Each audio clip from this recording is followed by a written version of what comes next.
Genesis chapter 11. Now the whole earth had one language and the same words. And as they migrated from the east, they came upon a plain in the land Shinar and settled there. And they said to one another, "Come and let us make bricks and burn them thoroughly." And they had brick for stone and bitumen for mortar. Then they said, "Come, let us build ourselves a city, and a tower with its top in the heavens. And let us make a name for ourselves, otherwise we shall be scattered abroad upon the face of the whole earth." And the Lord came down to see the city and the tower which the mortals had built. And the Lord said, "Look, they are one people, and they have all one language, and this is only the beginning of what they will do. Nothing that they propose to do will now be impossible for them. Come, let us go down and confuse their language there, so that they will not understand one another's speech." So the Lord scattered them abroad from there over the face of all the earth, and they left off building the city. Therefore it was called Babel, because there the Lord confused the language of the earth, and from there the Lord scattered them abroad over the face of all the earth. These are the descendants of Shem. When Shem was 100 years old, he became the father of Arphaxad 2 years after the flood. And Shem lived after the birth of Arphaxad 500 years, and had other sons and daughters. When Arphaxad had lived 35 years, he became the father of Shelah. And Arphaxad lived after the birth of Shelah 403 years, and had other sons and daughters. When Shelah had lived 30 years, he became the father of Eber. And Shelah lived after the birth of Eber 403 years, and had other sons and daughters. When Eber had lived 34 years, he became the father of Peleg. And Eber lived after the birth of Peleg 430 years, and had other sons and daughters. When Peleg had lived 30 years, he became the father of Reu. And Peleg lived after the birth of Reu 209 years, and had other sons and daughters. When Reu had lived 32 years, he became the son of Serug. And Reu lived after the birth of Serug 207 years, and had other sons and daughters. When Serug had lived 30 years, he became the father of Nabal. And Serug lived after the birth of Nabal 200 years, and had other sons and daughters.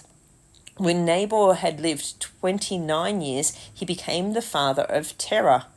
And Nabal lived after the birth of Terah 119 years, and had other sons and daughters.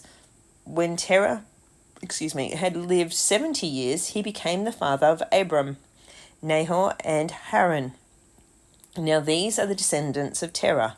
Terah was the father of Abram, Nahor, and Haran was the father of Lot. Haran died before his father Terah in the land of his birth, in of the Chaldeans. Abram and Nahor took wives. The name of Abram's wife was Sarai. The name of Nahor's wife was Milcah. She was the daughter of Haran, the father of Milcah and Iscah. Now Sarai was barren, she had no children. Terah took his son Abram and his grandson Lot of Haran, and his daughter-in-law Sarai, his son Abram's wife, and they went out together from of the Chaldeans to go into the land of Canaan. But when they came to Haran, they settled there. The days of Terah were 205 years, and Terah died in Haran. Genesis chapter 12. The call of Abram. The Lord had said to Abram, "Leave your native country, your relatives, and your father's family, and go to the land that I will show you. I will make you into a great nation. I will bless you and make you famous, and you will be a blessing to others. I will bless those who bless you and curse those who treat you with contempt. All the families on earth will be blessed through you." So Abraham departed as the Lord had instructed, and Lot went with him. Abraham was 75 years old when he left Haran. He took his wife Sarai, his new nephew Lot, and all his wealth, his livestock, and all the people he had taken into his household at Haran, and headed for the land of Canaan. When they arrived in Canaan, Abram travelled through the land as far as Shechem. There he set up camp beside the oak of Moreh. At that time, the area was inhabited by Canaanites. Then the Lord appeared to Abram and said, "I will give you this land to your descendants." And Abram built an altar there and dedicated it to the Lord, who had appeared to him. After that, Abram travelled south and set up camp in the hill country, with Bethel to the west and Ai to the east. There he built another altar and dedicated it to the Lord, and he worshipped the Lord. Then Abram continued travelling south by stages toward the Negev. At that time, a severe famine struck the land of Canaan, forcing Abram to go down to Egypt, where he lived as a foreigner. And he was approaching the border of Egypt. Abraham said to his wife, "Sarai, look, you are a very beautiful woman. When the Egyptians see you, they will say, 'This is his wife. Let's kill him. Then we can have her. So please tell them you are my sister. Then they will spare my life and treat me well because of their interest in you.'" And sure enough, when Abram arrived in Egypt, everyone noticed Sarai's beauty.